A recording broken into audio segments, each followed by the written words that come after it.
Marangaria, Nadu Yinjamara, Lachi Lachi Mine, Barkanji Mine, Lachi Lachi Nurembang, Barkanji Nurembang. I want to pay my respects to the Lachi Lachi and Barkanji people on whose land we're meeting here tonight.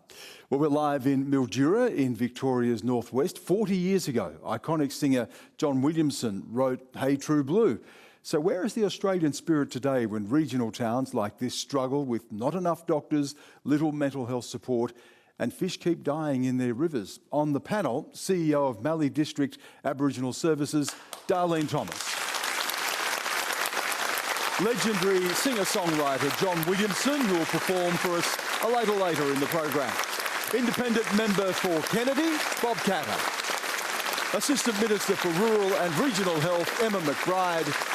And Nationals member for Riverina, Michael McCormack. And what do local Aboriginal people here think about The Voice?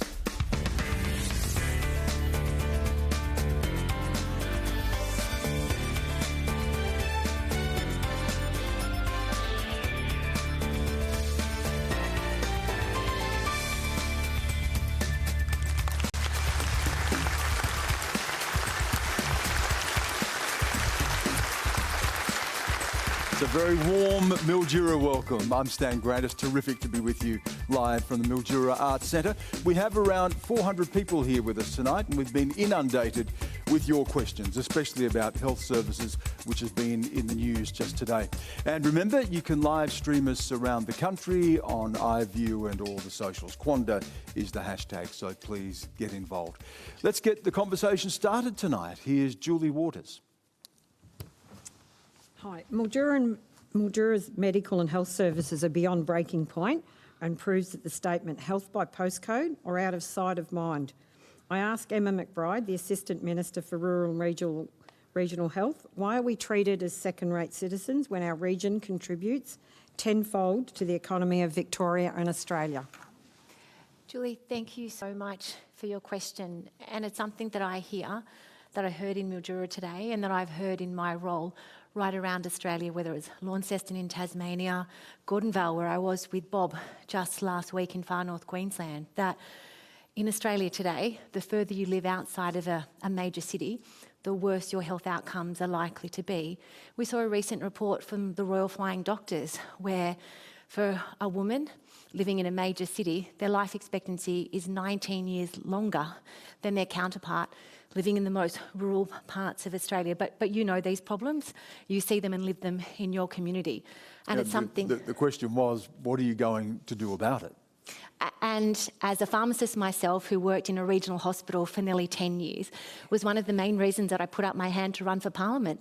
I saw health services under strain. I saw people in communities not being able to get the care they need affordably and close to home. So what we're doing is straight after the election, the Health Minister, Minister Butler, stood up the Strengthening Medicare Task Force. And the recommendations of that task force, which included clinicians, the AMA, the colleges, the recommendations are going through the budget process, and they'll be backed in by the $750 million Strengthening Medicare Fund. But immediately we've taken action. We will wipe the help debt of a doctor that chooses to work in a community like yours or a nurse practitioner. We're supporting innovative models of care that will mean that all healthcare practitioners can work to their full scope of practice, using all the skills and knowledge that they have in a collaborative way to provide team-based care, which we know is the right kind of care. And we're supporting single employer models where doctors working in our hospital system can more easily move to working in primary care and in general practice. We're determined to turn it around. We know that it won't be easy after the almost 10 years of neglect of the former government, but it's something for us that is a top priority and we'll make sure that we improve.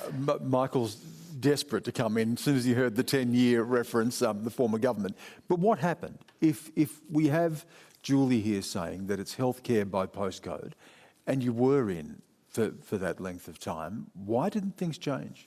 Well, things did change, and that's why I put in place the Murray-Darling Rural Medical School Network, which takes in Mildura through Monash, through La Trobe universities. What we wanted and what we are going to see is doctors training from end to end in country areas. And if they do their training in a rural setting from start to finish, the chances are, as we've seen, 3/4 of those doctors will fall in love with the area Indeed, they might fall in love with somebody in the area, and chances are they will stay. 3/4 of them. That's living proof.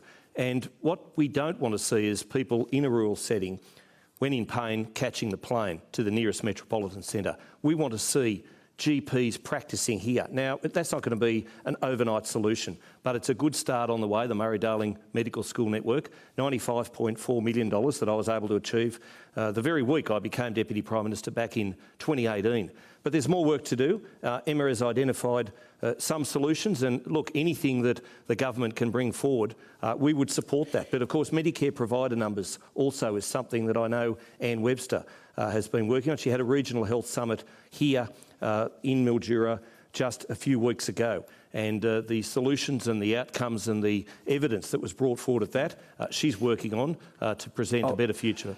I'll go to Darlene on this. Did what Julie have to say chime with you as well and your experience? Are we talking about healthcare by postcode? Most definitely. It's a significant issue in our area. We've got community waiting 6 to 8 weeks to see a GP. We've had a recent closure of a bulk building clinic, which has impacted the rest of us in the community. How many people were affected by that? I think it was 1,300 we were referred. I'm not sure who took on the others, but it was a substantial amount of community that were without a doctor. So recruiting GPs to the area, not only Mildura but Swan Hill's been without a GP for the last 2 years in our clinic at Madass. I want to stay with this topic now. Of course, our online poll tonight is we're asking you what should the government do to get more essential workers to move to the regions. You've heard some of the recommendations by the politicians on the panel tonight, but here are some of the options here. Offer a cash bonus, provide cheaper housing, wipe HECS debt, or build high-speed rail. You can cast your votes on our Facebook and Twitter accounts, and we're going to bring you those results a little bit later. We're going to keep the focus on health. I'd like to bring in Katrina Umbach. Katrina, today would have been your wedding anniversary, is that right? Yeah, it would have been 19 years today that I'd been married to my husband, Scott. Tragically, on Australia Day in 2019, he had a heart attack. He waited for the Medivac plane to come, and he died before it got here. So sorry to hear that. And how much of that do you put down to what is the lack of services in the region, diagnostic services that may have been able to identify the problem earlier? Yeah, Scott was aware that he was investigating his heart health, and it hadn't shown up any blockages. The one test that could have is an angiogram. And then I found out there is no angiogram service here in Mildura, which is a bit, which I've just also found out that Bendigo has 2 services, and we don't have one here in Mildura, and we're 600 k's away. And as I said, Scott died waiting for the plane to come. If he could have had that test, he may not have needed the Medivac plane to get him out of here, because it's preventative, thinking about being at the top of the cliff, not at the bottom of the cliff. So, Katrina, if you have a question that you would like to put, we've got the Assistant Minister here tonight. What is your question to her? Well, I guess my question is for Emma, and Julie's already addressed it. It is, I think you've answered it, but do you think in Australia in 2023 it's acceptable that your postcode determines your access to life-saving treatment and diagnostic treatment, as well as determining your mortality? We really would like a catheterisation laboratory here in Mildura. Can you help us get one? Katrina, I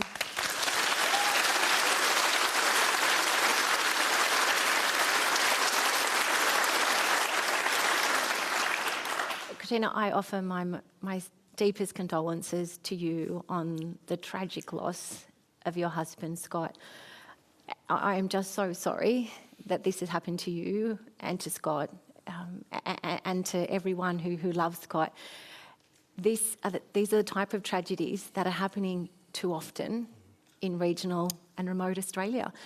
And it's something that, yes, I'm absolutely determined to work with communities, with healthcare providers, with clinicians to turn around. It is not acceptable that someone in Australia today would die because they haven't been able to have a diagnostic test. And we know that for a man living in a major city, their life expectancy is 11 years longer than a man living in a rural or remote community. This is something that, and it's something that is happening in the most regional and remote parts of Australia. It's something that we are determined to change, that we will work with the state and territory governments to do. We'll work I'm sorry, we did hear some of that in the earlier answer, but there was a very specific request here from Katrina, something that may have made all the difference in this case, and that is for a catheterisation laboratory in Mildura. Now, that would provide for the diagnostic services needed, wouldn't it, to be able to identify some of these problems earlier. And I think, Katrina, you were saying there's 2 in Bendigo? Yes, I've just recently found that out. The day before Scott died, one of his colleagues in Melbourne suffered a heart attack. The difference was that he was able to get to a hospital that had a catheterisation laboratory, and he survived his heart attack. Well, there's something you can commit to immediately, isn't it? Can you look at Katrina and say, yes, you can deliver on that? What I will say to Katrina and what I will say to everyone here in Mildura tonight, and what I say to people around Australia, is that it's not acceptable, that people in regional and remote Australia deserve better, and that we are determined to turn this around. It will take a coordinated approach. I'm sorry, but that's a very specific request, and I think is looking for a very specific answer. Can you deliver on that request for the people of Mildura? Well, I'm happy to continue this conversation. I met with Murray PHN this morning. I've heard from local healthcare providers, so I will work with them to see what solutions we are able to offer, because it shouldn't happen. Correct. This shouldn't have happened to Scott, and it shouldn't happen to other men like Scott or women around Australia. Bob, Queensland, you experienced similar situations. This is a common story when you talk to people in the bush. Well, why is there this divide? The most common denominator is a doctor. And I take my hat off to Michael and the efforts that he made, because I went down exactly the same pathway. We've got 1 million people living 2,000 kilometres to the nearest university medical school. And so we fought for 7.5 years, got to medical school, 200 doctors a year, it's been there for 11 years. And we've got a bigger doctor shortage now than we had then, Stan. I don't think there's any way out of this except to go back to where we were when we were in government in Queensland, the much maligned Bajocki-Peterson government. If you wanted to become a doctor in Queensland, then you did rural service for at least a year. And if you don't want that, we'll go and live in New South Wales or somewhere else. John, you travel around a lot. These stories would not be unusual, would they, from what you hear? No, I guess it's the way it is. It's very. I mean, I live in the bush up above the Gold Coast now, and I'm thinking I'll have to move out of there and go back to the city when I get old, because you want to be close to the hospitals. But it shouldn't be that way. A town like Mildura should have everything we need, and I can't really understand why it hasn't. Katrina, thank you again. All the best to your family as well. Please thank Katrina for that question. Wish you all the best. Let's go to Tyrone Adams now. Hi. My question is, what steps are being taken to ensure that e-cigarettes and other vaping products are not being marketed as a safer alternative to smoking, particularly to young children? Michael.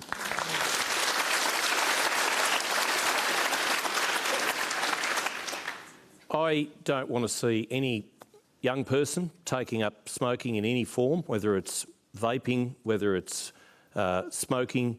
I was at a wedding recently where 2 out of every 3 young people, it was like Puff the Magic Dragon. They were vaping, and I dare say none of them had a script to be able to do so. You need a script to be able to vape in this country these days, but there's more than 1 million people vaping. Because of the black market? Well, because of the black market.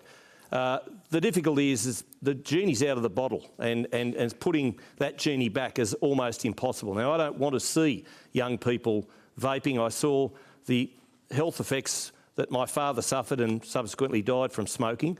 I don't want to see years from now, and we're talking about a doctor shortage and a rural health crisis, the young people of today presenting themselves to the hospitals in the future because they vape now.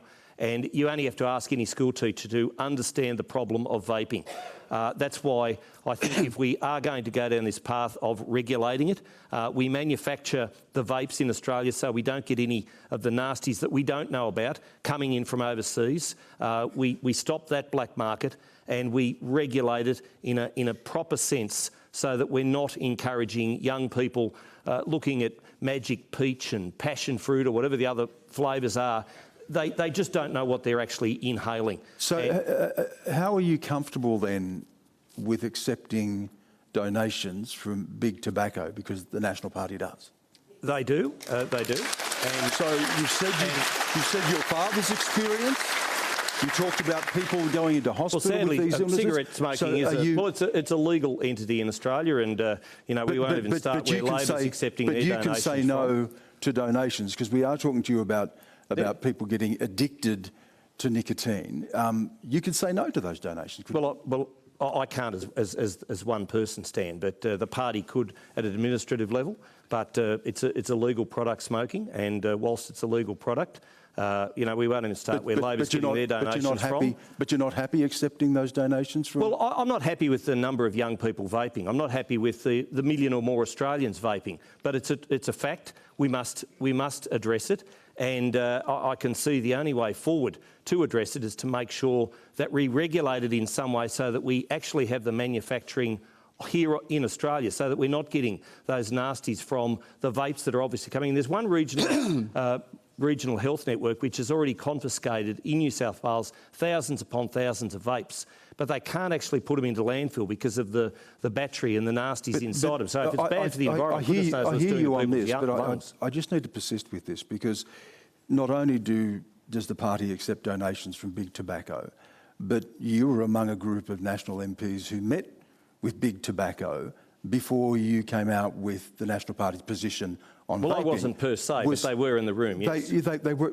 Why such a close relationship with big tobacco? We have a close relationship with any But how does that sit with what you're telling the people here tonight? Well, what I'm saying is there is a problem with vaping in Australia, let's face it. And we have no control at the moment over what's in those vapes, because there are a million people vaping, more than a million people vaping in Australia. The data shows that. The difficulty is there is probably 990,000 of them don't have a script to be able to do it. Yet we would love it to have worked. We tried that. We tried through the framework that pharmacists, and I appreciate Emma as a pharmacist, and it's just so difficult to be able to control it. So given the fact that there just appears to be a contradiction, though, between the position you're taking against vaping and against people getting hooked on nicotine, and a close relationship with big tobacco, and a meeting that you were at with big tobacco. Well, I understand that people may draw that conclusion, but came out with a position. I've enunciated what I feel about what should happen with vapes. Whether or not the Parliament accepts that and goes forward with that, it is a dilemma. Can I go back to Tyrone? Tyrone, what's the experience that you see of people your age? Are they getting access to nicotine-based vaping products? Yeah, they are, particularly within the Riverina. How does that happen? Well, from what I know, I think people bring these products from Adelaide, and obviously older people who are able to purchase the vapes sort of market them in a sense because of all the flavours and packaging like that to younger kids as well, to the point where I've seen 13-year-olds vaping within the community. 13? Yeah. Darlene, is this the experience you see as well? Because we also know in our communities, First Nations communities, that cigarettes are still such a big killer, aren't they? Yes. And vaping you're seeing as well? A lot of vaping, yes. It is the alternative. My son will kill me for doing this, but he actually got his door removed off the hinge because I caught him vaping. You caught him vaping, yeah. Yeah. So yes, it is a serious issue, and kids as young as 13, if not younger, are able to access them quite easily. Mm-hmm. What are you going to do about it, Emma? I mean, as a pharmacist, and Tyrone, this is such an important question, and I heard this from young people in Yarrabah in far north Queensland just last week. I'm a pharmacist who's trained in smoking cessation, and what we are going to do is not do what the former government did and just allow this to run rampant. What big tobacco have done is tricked young people into being the next generation of nicotine addicts. So what we've done is Minister Butler, the Health Minister, through the TGA, has called on submissions. More than 4,000 submissions were received from across Australia about this really important question. All state and territory health ministers have agreed that this is a national priority. The Health Minister is working through these submissions at the moment to work out what is the best action that we can take. Legislative action, regulatory action. But we already know what some of the states are doing. We know it's been banned in public places in some of the states. You know what can be done. Can you commit to that? Is that the sort of thing you'll be looking at? So what the Health Minister has done is through the TGA asked for these submissions. We're working through the submissions at the moment, Tyrone, to work out what is going to be the most effective and safe options to stop the next generation of nicotine addicts. But you know what the states are doing. Can you then say that we'll bring it in line with states that are banning it in public places, for instance? What we are going to do is work with the state and territory health ministers to have a national approach. We had some of the lowest smoking rates for young people around the world, and that was partly because of the reform of the former Labor government, including plain packaging. So you can see from our track record that we have been world leading, and we're determined to be that again, and we will work very closely with the state and territories to make sure that we have effective and safe actions to make sure that we are not seeing the next generation of nicotine addicts. Bob. Oh, you know, I remember we're going to have an inquiry. That's all we ever do. Just have an inquiry. You know, I was in a government, if you couldn't make a decision, and I was in the cabinet room when the Premier said, if you can't make a decision, get out of this room. This is not for people that have to have an inquiry every time a problem arises. And with all due respects, the Minister is a lovely lady. But you know, if you can't make a decision, then get out of the way and let somebody else govern Australia, please. And if you think the Liberals are going to do it, I'm not here to play party games, and really it does nothing for politics or government in Australia. If we just come here playing party games, it's your fault, it's your fault. But Bob, what we need to do is make sure that what we do is safe. That's what you always have to do, and we never get around to doing anything. You've only got a year and a half left of government.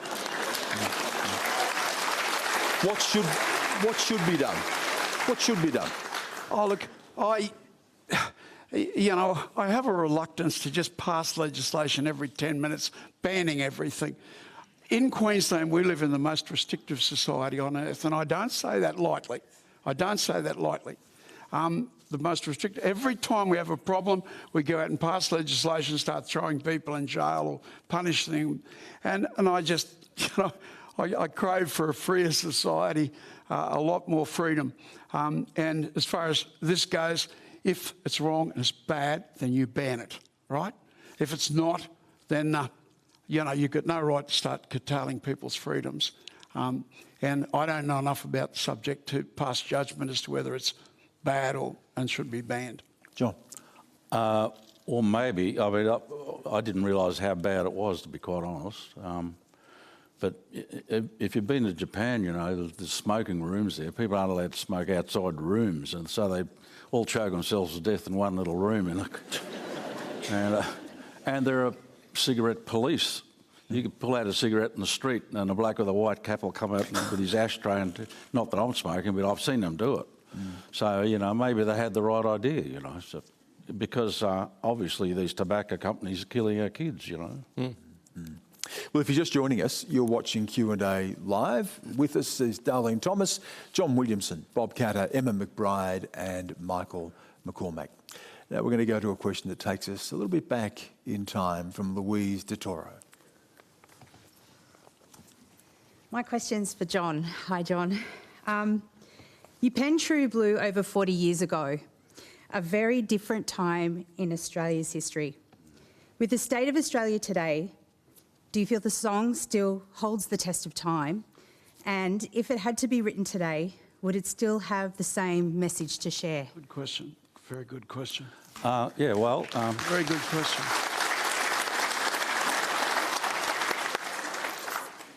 Well, I know it's still very popular. But I went on Arn Doe's, he painted my portrait on the ABC, and he asked me a similar question, and I said to him straight away, mate, I think you're true blue, and he went a bit weak in the knees, but I meant it, and because to me, true blue has always been about loving this country, being good people, being fair dinkum. It's not, there's no race attached to it at all, even though some white supremacists tried to use my song at one stage, which I was very angry about, and made sure that everyone knew I had nothing to do with that. What did they try? Oh, they just wanted to be their theme song, you know, so thinking that true blue means white only or something, you know, so. But, you know, I went on stage for years with an elder from Hermansburg, Aranda Country, Warren H. Williams, and he sang True Blue with me every night, and he knew what it meant. It's just being true. You don't have to people. Explain, John. You don't have to explain. Like Quamatuk will be watching tonight. You know, that's a true little town. You could, when I was there, you wouldn't lock your car. Now that's a true blue town where you trust everybody, and that's what it's about. Are we losing, in that 40 years, what changes have you seen that concern you? We may be losing the spirit that you wrote about, if indeed you think we are. Well, that was what I was saying. Are we still? Is it still there, that true blue attitude? You know, and perhaps we have lost it a bit. Perhaps we're a little bit more like the old countries now, where you don't trust people as much as you used to. I don't know. But the song also mentions cockatoos, which is about the nature of the country as well, and caring for that. And sticking up for your mates. Well, that's just what you do normally. But it's about all the good things that that's what I try to think it means anyway, you know. And it really took on a life of its own at sporting events, didn't it? I know it was sung at Wallabies games and cricket games and so on. And it's patriotic, but it's not nationalistic. I'm not a nationalistic sort of person. I think it's about being proud of ourselves, and this whole voice thing is about that as well. I think it's all about being proud of who we are as a nation, you know. So, well, you're writing a song about the voice, I understand.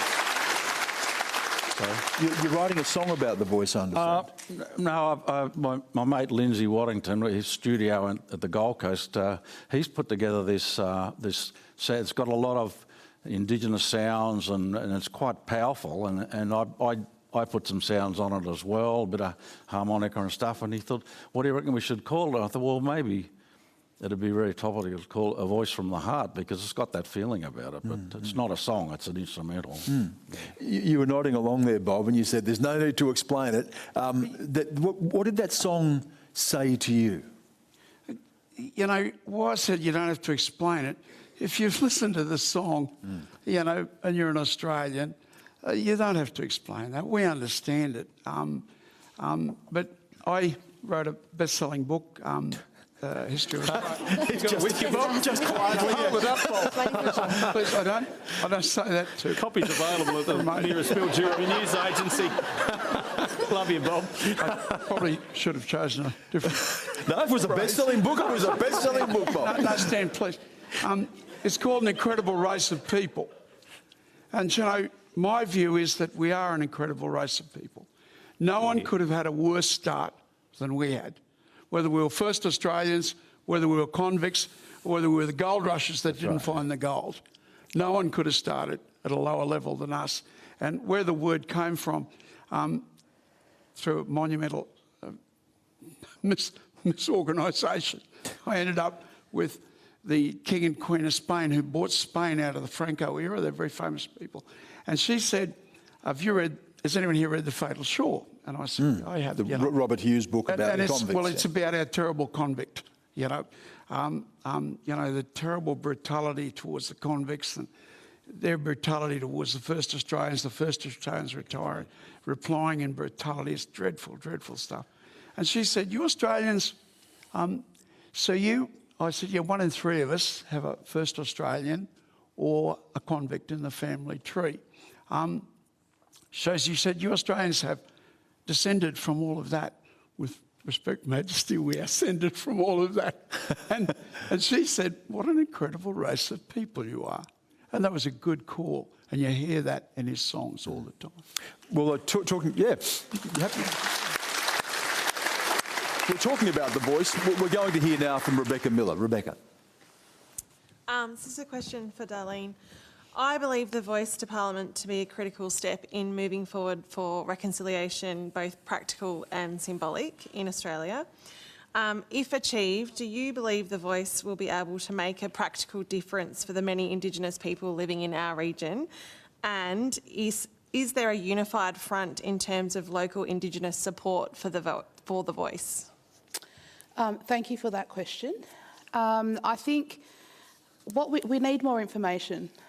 We need a lot more information. I think we tend to, as Australians, rush to do things in our country and change legislations quickly without actually having proper grassroots conversations with the people that these things will affect. So I think that there needs to be more consultation on the ground with our people and with wider Australia to fully understand what exactly will the voice do for us as a nation.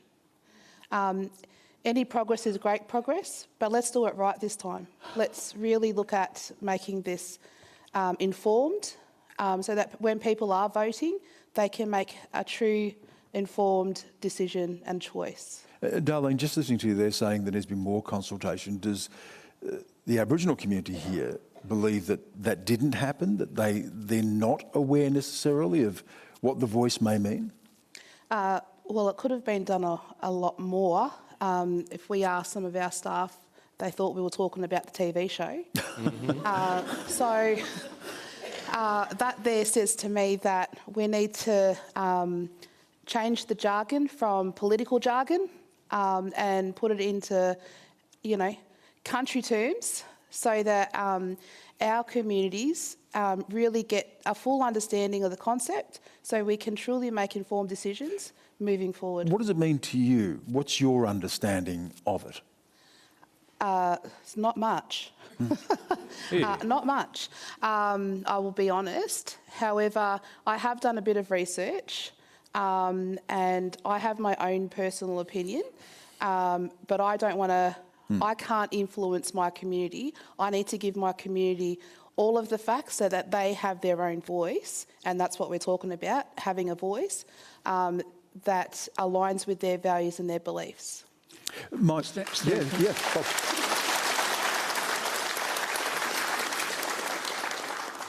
Stan, my sense of screaming frustration, and for those that saw it on television, I went very close to King hitting a journalist. Bob, surely not. No, please. I'm glad you didn't, Bob. If you watched it, because I represent people that live in communities that have been first Australians since the dawn of time. Dormagee, Mornington Island, and a couple of other places. Edric Waldron exploded because we'd been locked up for 3.5 months at Dormagee, and they were not unlocking the door. And that was similarly with COVID. We were locked up. The rest of Australia was locked down. We were locked up.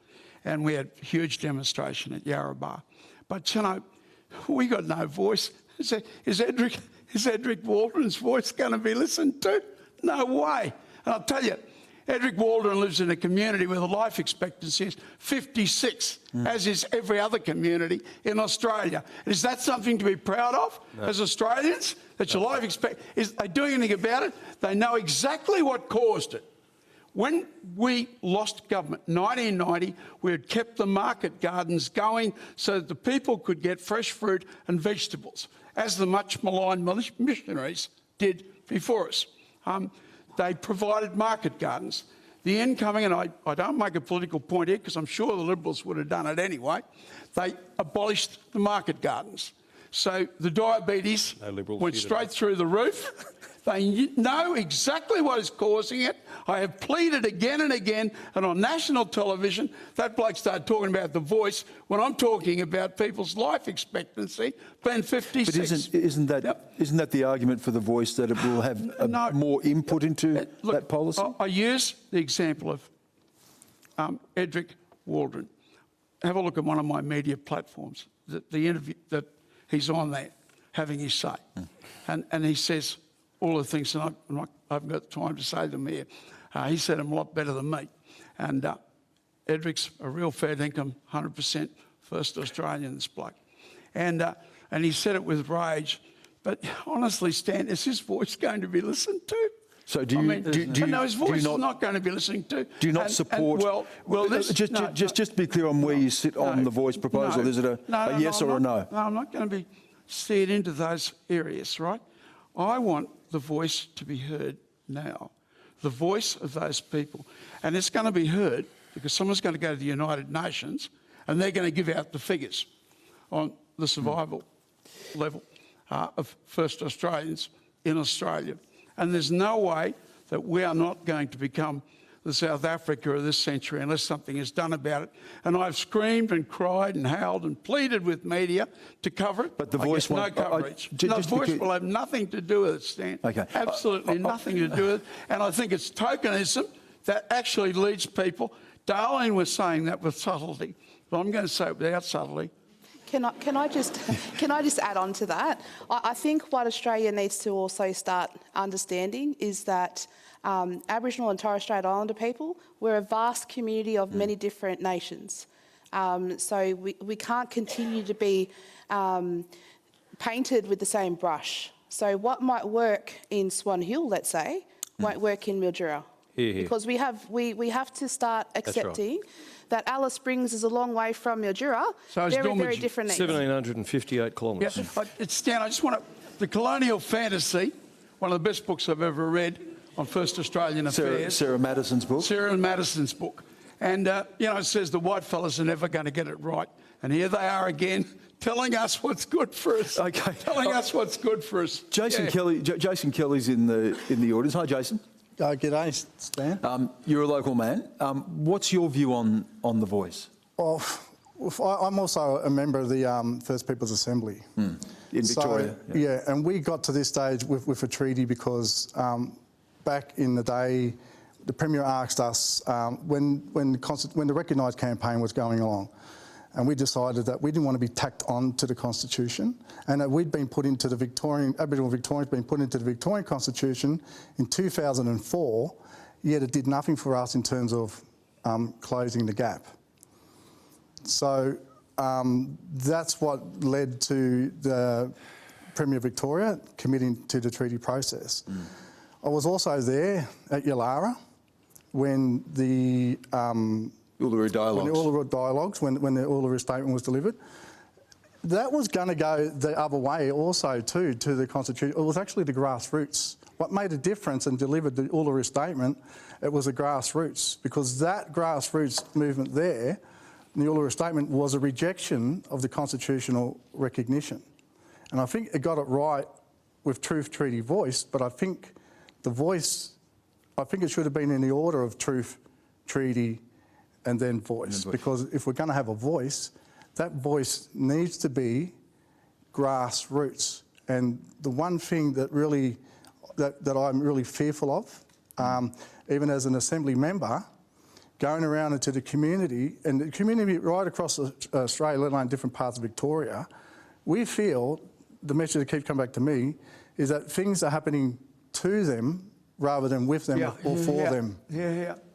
Is that the point of The Voice, that it will give voice to people at the table, or you're sceptical of that? I agree with The Voice, but I'm very, very, very sceptical, because Aboriginal people, we will self-exclude from past experiences. What's the new experience going to be? How are we going to have... Because one thing I do not want is The Voice to just be another layer of bureaucracy that ensures that management maintains control, because control is contrary to self-determination. And if you look at what self-determination is, we're talking about health and that before. Health is a nexus of three different things for Aboriginal people. It's health for the individual, health for the community, and health for the land. Thank you, Joe. So, Michael, the National Party... Thank you, Joe. The National Party has said no to The Voice. Jason's talking about a treaty. Would you say yes to a treaty? Well, we are opposed to The Voice, and we came out before Christmas because had we not, the journalists would have just picked us off one by one and said, oh, well, look, they're all arguing amongst themselves. Just because you might be in favour of The Voice doesn't mean to say you're woke. Just because you're against The Voice doesn't mean to say you're racist. And what I don't want to see is this country divided. What I don't want to see is this country fractured, as other countries have become. We're all Australians. Everybody in this audience, everybody on this panel, we're all Australians. I visited Mornington Island in the Gulf of Carpentaria. I was acting Prime Minister. I call it the golden days of Australian democracy, but that's a joke. You can laugh when I tell a joke. But they don't have a swimming pool there, and it's 1,100 people in one of the hottest places in Australia. It's in Bob's electorate, doesn't have a swimming pool, and I committed myself to getting them a swimming pool, and as long as I've got breath in me, I'll fight for that. But it's the same with dental and mental health care in Catherine, Tennant Creek, Alice, you name it. Is the Voice, is a treaty going to provide that? I'm not so sure it is going to. What we want to see is closing the gap. We made some good... Yeah, sorry, you're going to say something? So that's exactly it, closing the gap.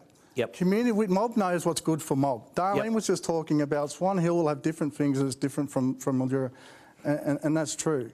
Again, what we don't want from the Voice is a bureaucratic processes that puts management in control, because what happens is that you get these people, government will appoint these committees, and they'll talk to these committees, and it gives a perception to everyone else that they've spoken to grassroots, and grassroots haven't. We've got to ensure that the grassroots are out of the shadows and standing in the sun. Thanks, Jason. Emma, when you listen to this tonight, you've heard from Darlene say there's need for more consultation. What Jason's telling you there is that there is scepticism around the Voice, leaving aside what other politicians have said. Does that concern you now that we know that the referendum itself is in sight? The Prime Minister has said, and I think it's sort of important to sort of step back and reflect on this, the Prime Minister has said that this is about recognition of the longest continuing culture in the world, and consultation. And from what I've seen, including in visiting Yarrabah in Bob's electorate, where they have the first in Australia Aboriginal medical service that went to community control. And what we've seen there, by First Nations people having a say in the policies and programs that impact them, a real difference, including in vaccination rates. It's evident that what we've tried so far hasn't been effective. And I think in principle what this is about recognition and consultation. So First Nations people having that say. Community control is great if community control is practiced. There's great things happening in Madass, and Darlene and the board are doing great things in trying to rebuild community trust. But that took an IBAC investigation to enable this reform, because a lot of areas are incapable of reform.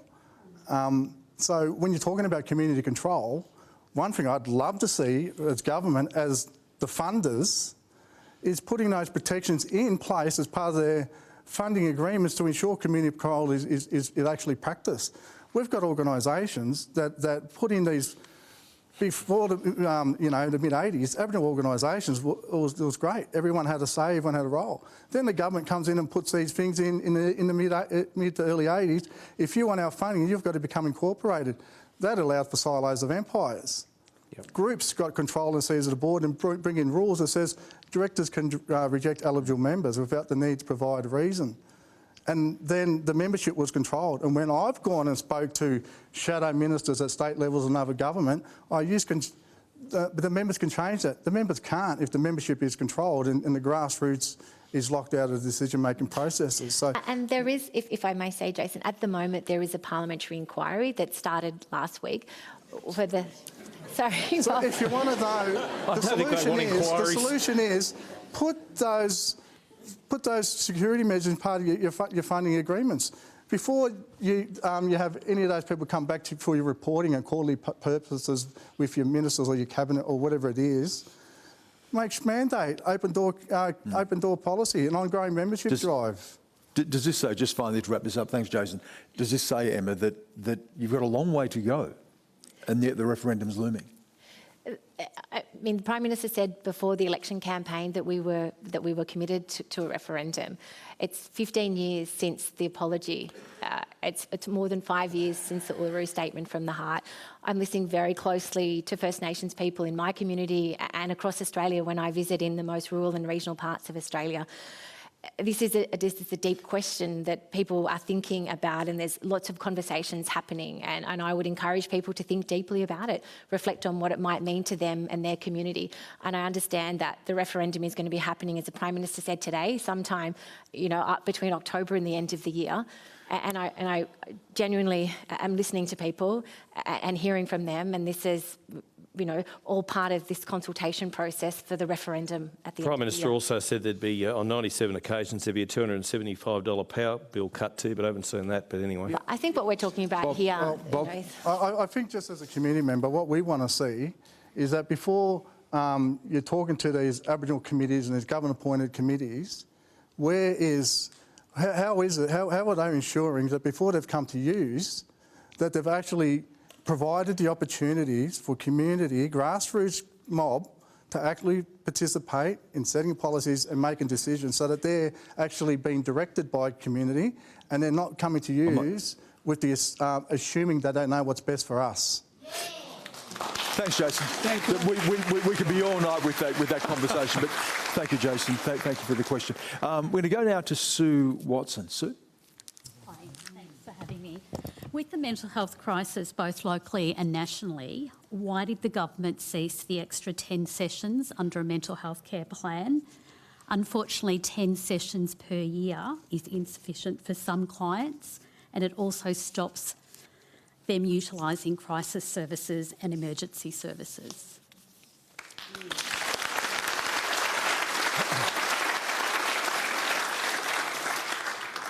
Darlene, the former government commissioned an evaluation of better access. Sorry?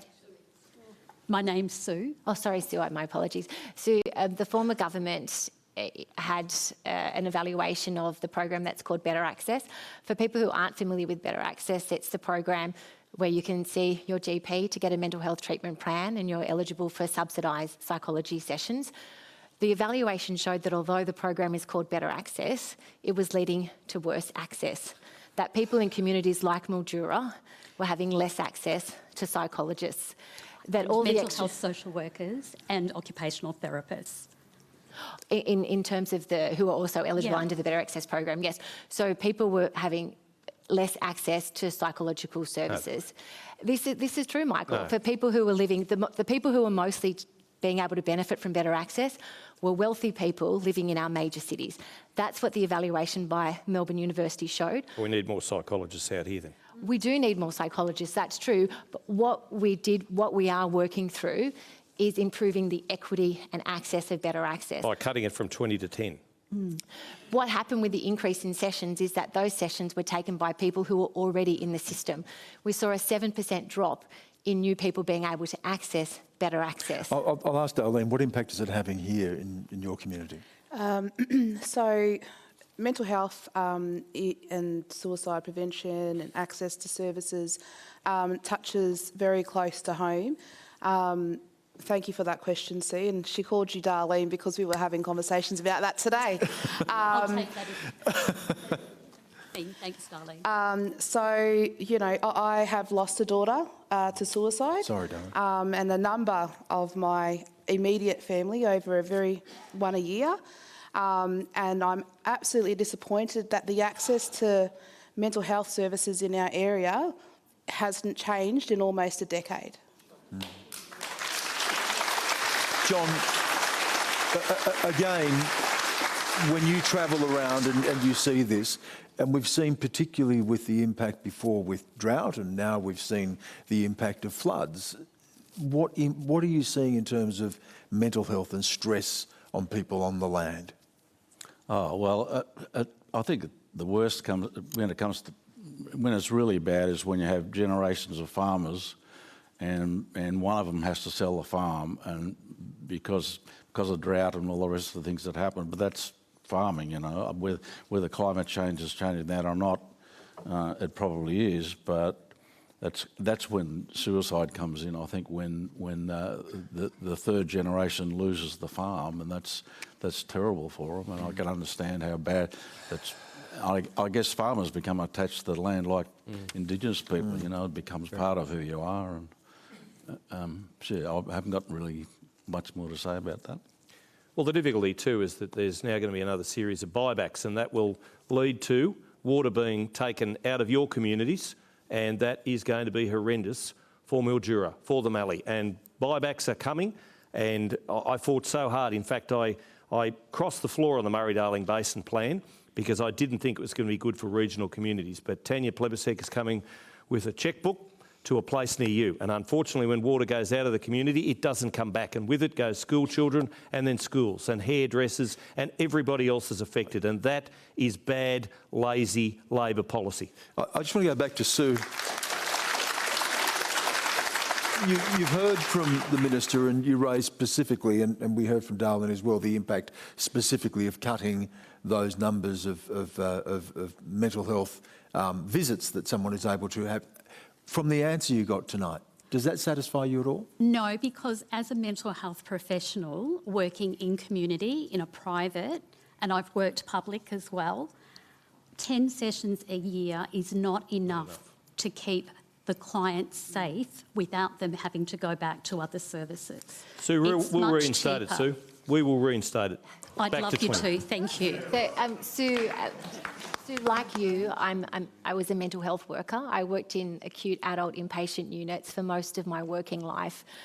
I've seen firsthand the experience of people living with complex and chronic mental ill health. What we are doing is now working with the sector where to find, what are the most appropriate solutions so that we can see equity of access, so that people in communities like yours aren't left further behind. And unfortunately, that's what we saw through the increase in sessions in better access, that someone living in Mildura was much less likely to be able to get into the system than someone living in Randwick. And we've spoken today about postcode healthcare. This is the example of postcode healthcare that we have to turn around. Yeah, I think that there's a facet of issues here. One is access. Two is the resources. Like GPs, like nurses, attracting mental health clinicians, youth mental health clinicians into our region. If we're lucky enough to introduce them, we have nowhere to house them. Our housing crisis at the moment, if we've got nurses paying half of their weekly wages into rent, how do we expect to attract and maintain and keep staff in the area? That may bring us to our poll, in fact, as well. But if you or anyone you know needs support, you can contact Lifeline or the Kids Helpline. The numbers are on your screen there. So we can bring you the result now of our online poll. We asked you, what should the government do to get more essential workers to move to the regions? You've heard some of the discussion here tonight. Here are some of the options we put: offer a cash bonus, provide cheaper housing, wipe HECS debt, build high-speed rail. And here's how you voted. 8% say you'd move for a cash bonus. 35%, just to go to what Darlene was saying, would move if cheaper housing was on offer. 33% like the HECS debt option, and 24% would be enticed by high-speed rail. That's another question. We could be here all night talking about high-speed rail, which we could have done a long time ago. We're going to hear now from Tom Martin. Tom? Thank you. Why, after 3 years of historically high rainfall in the northern catchment, are fish dying in the Darling because of low flow? Michael? Well, when the last fish kill happened in Menindee in 2019, I visited there, and that had been 57 times in 57 years the water had stopped flowing at Burke, which is upstream. It's one of those natural events, unfortunately, and we live in a country of droughts and flooding rains. No one's buying that. Well, we do. We live in Dorothea McKellar wrote a core of my heart about it, a poem about it. I'm sure John sung about it. I think Tom wants to say something about it. The water sustainable plans for streams in New South Wales have been before the New South Wales Parliament 3 times and failed to pass. I think because the total is too high and the streams can't deliver that. And the majority of the take in the northern system is by floodplain harvesting, which is uncontrollable, unmanageable take, and it takes out the 1 in 30-year flows and below. That is why there's no freshers coming down the Darling. Yeah, too many licenses. John.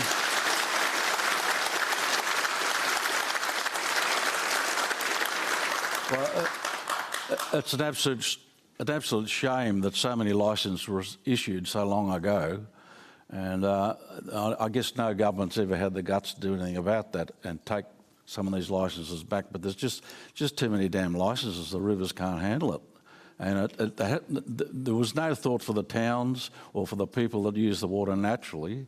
It's all gone to the irrigation, and that shouldn't have happened. You know, it's very hard to pull it back, but someone's got to have the guts to get up there and do something about that. Take some licences back. How do we do that, Bob? John wants to just follow. The Southern Connected System has contributed 2,000 GL to date, and we've got between 400 and 600 GL to go. I want some from the Northern Connected System. I want them into the Murray-Darling Basin Plan as agreed by 2024. Can I just go to Darlene on this? Because, of course, these river systems are important for First Nations people. The impact on the Barker has been enormous for people who are worried about their own health and rely on the river for health. What impact are you seeing? I'm not a specialist in this area. I only love to go on the river, fish, and of course that's becoming more difficult, isn't it? It is. Well, we're cleaning it out for you fellas, right? So we're catching all the carp and dragging them out. Look, we need our water. It's part of us. It's in our DNA. I know if I go to Broken Hill, I get really claustrophobic because I'm craving being close to water. So we do need to think about what impact we're having on our water systems. I think, you know, if we look at big farming and things that absorb a lot of water in our areas, they popped up like that. So, you know, that then impacts on our local farmers, our small farmers, that may not have been using that much of the water. So I don't know. I'm not a specialist in that area, but please fix it because I'd like to catch me a cod one day. I think everyone would agree with that. Tom, thank you so much for your question. That's almost all the time we have on the program tonight, but please thank our panel again, Darlene Thomas, John Williamson. John's about to perform for us, so you can head over there, John, and get your guitar if you like. Bob Catter, of course. Thank you, Bob. Emma McBride and Michael McCormack. Thank you as well for joining the conversation and streaming us on iView. Now, next week, I'll be with you live from Sydney. On our panel will be the Assistant Minister for Trade and Manufacturing, Tim Ayres, Manager of Opposition Business and Shadow Minister for Science and the Arts, Paul Fletcher, Army veteran and CEO of the Space Industry Association, James Brown, Wiradjuri lawyer, Taylor Gray, inaugural Future Generations Commissioner for Wales, Sophie Howe. So you can head to our website to register to be in the audience. And now, performing his song, Ancient Mountains, which pays tribute to this land of Australia, Uluru and togetherness. Here's John Williamson.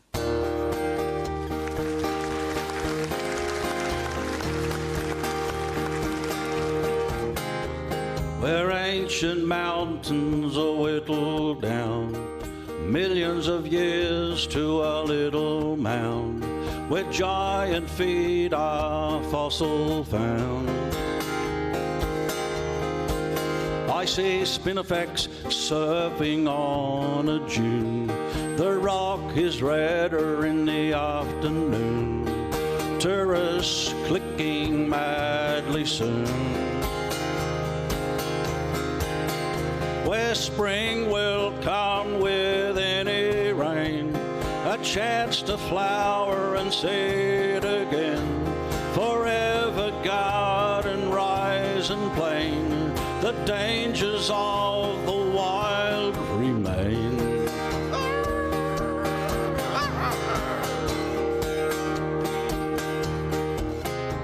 And away up here where the wind is blown, never before felt so alone, more aware of skin and bone. I watch the parade of human folk, strips of rubber, cans of coke, making dust and blowing smoke. where the awe-inspiring power of time leaves some fearful, some sublime. White man finds his progress prime, black man feels no urge to climb.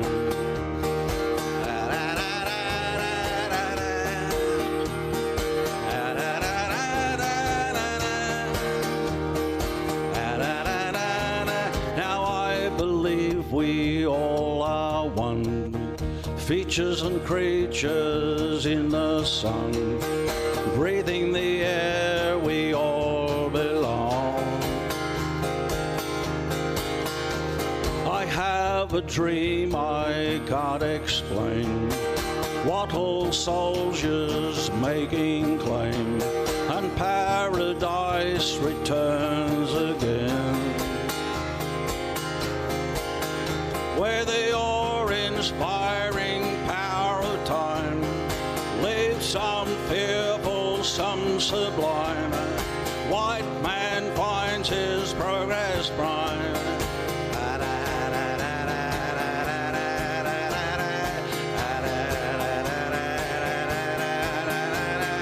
Black man feels no urge to climb.